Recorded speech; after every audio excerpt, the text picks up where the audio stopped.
Hello. For our debate project, I am arguing in favor of gun control. By gun control, I do not mean a ban on all guns of any type. The only type of weapon I would like to see completely banned is assault rifles, or really any type of weapon whose sole purpose for existence is to kill human beings. Neither hunters nor people interested in self-defense need such weapons. I'm also in favor of background checks, which can prevent guns from getting into the hands of the mentally ill or people with prior records.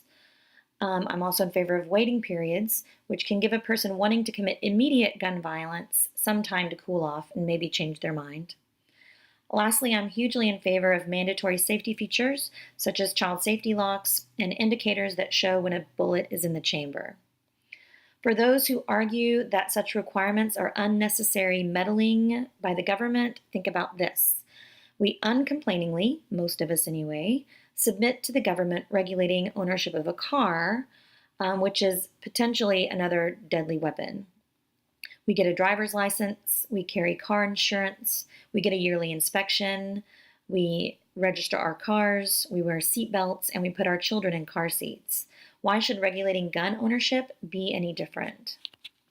First, let's look at some general statistics.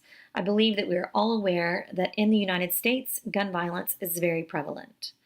According to the Gun Violence Archive at gunviolencearchive.org, in 2017, there were 15,614 gun deaths. And as of right now, and likely to go up at any moment, there have been 4,607 gun deaths this year. It seems like not a day goes by that there's not a new story in the news about gun violence. And for those incidents involving guns that don't end in death, there are all the visits to the hospital emergency room. According to a report entitled Emergency Department Visits for Firearm-Related Injuries in the United States, 2006 to 14, and published in October 2017 by healthaffairs.org, a peer-reviewed journal of health policy thought and research, there are 25.3 emergency room visits for gun-related injuries for every 100,000 people, resulting in $2.9 billion in charges. One way that we could see how effective more gun control policies would be in the United States is by looking at other countries whose laws are already stricter than our own. And in general, those countries with such policies have less gun violence overall. Let's look at a few of these countries and compare them to our own. All of these statistics come from an article published by the Council on Foreign Relations, CFR.org, entitled U.S. Gun Policy, Global Comparisons, which was updated on November 14, 2017. First, our own stats. There are 3.54 gun homicides per 100,000 people. In Canada, on the other hand, where there is a 28-day waiting period, mandatory safety training, more detailed background checks, and bans on high-capacity magazines and automatic weapons, there are 0.38 gun homicides per 100,000 people. In Norway, most police do not carry firearms, and in order for a civilian to carry a gun, you must register with the government and provide a valid reason for your need of a gun, such as for hunting or self-defense. There are 0.1 firearm homicides per 100,000 people.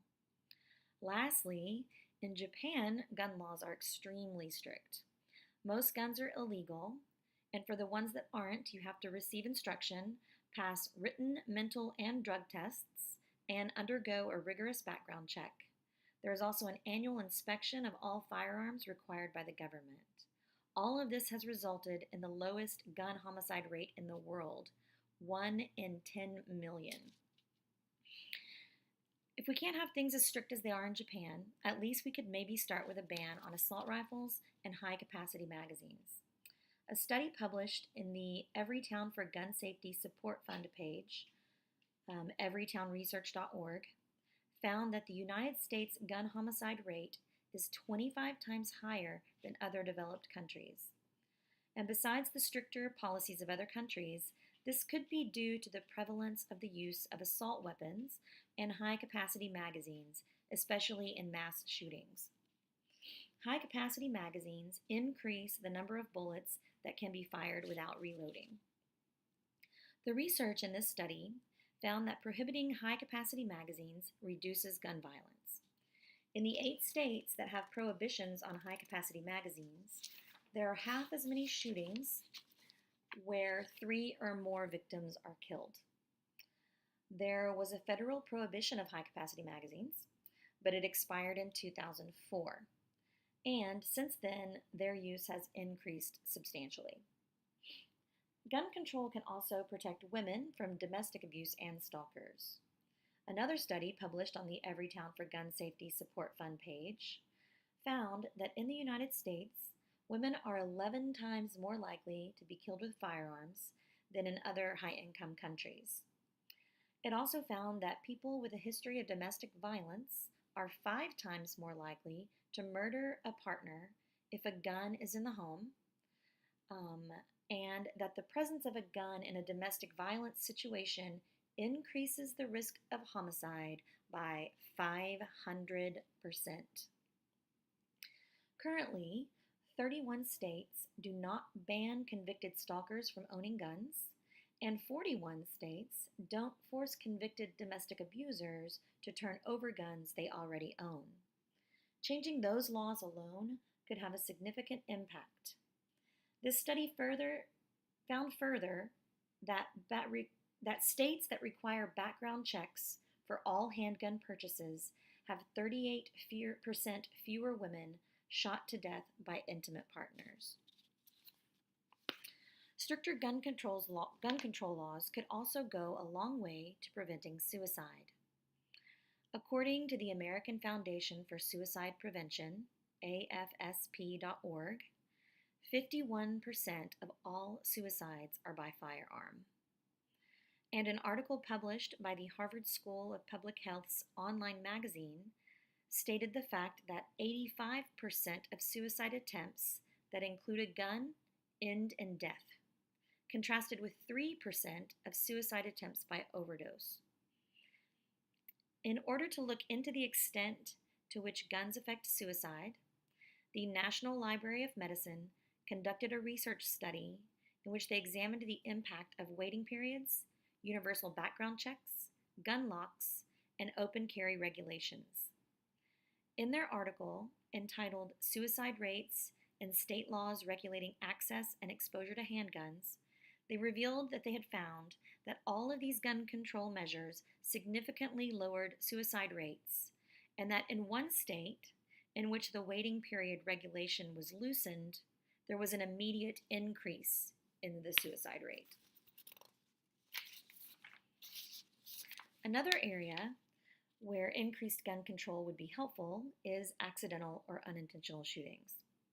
I've always thought myself that if I had a gun in my home, I would be more likely to accidentally shoot myself or my loved ones than an actual intruder. And it turns out that I'm not too far off base. According to the Accidental Shootings Fact Sheet, published by New Yorkers Against Gun Violence, people in the states with the highest rate of gun ownership are 9 times more likely to die by an accidental shooting than in states with the lowest rate of gun ownership. For kids aged 5 to 14, that likelihood rises to 14 times, and for ages 0 to 4, it goes up to 17 times. This same fact sheet states that 31% of unintentional deaths could be prevented by child-proof safety locks and loading indicators. Lastly, arming civilians such as teachers in order to stop the bad guys is not the best of ideas. In general, armed civilians are more likely to make a situation involving gun violence more deadly than it would have been otherwise. In an article published on scientificamerican.com entitled "The Science of Guns Proves Arming Untrained Citizens is a Bad Idea," the authors stated that for every self-defense or legally justifiable shooting, there are 7 criminal assaults or homicides. They also found that a gun is 22 times more likely to be used criminally, accidentally, or in a suicide than for self-defense.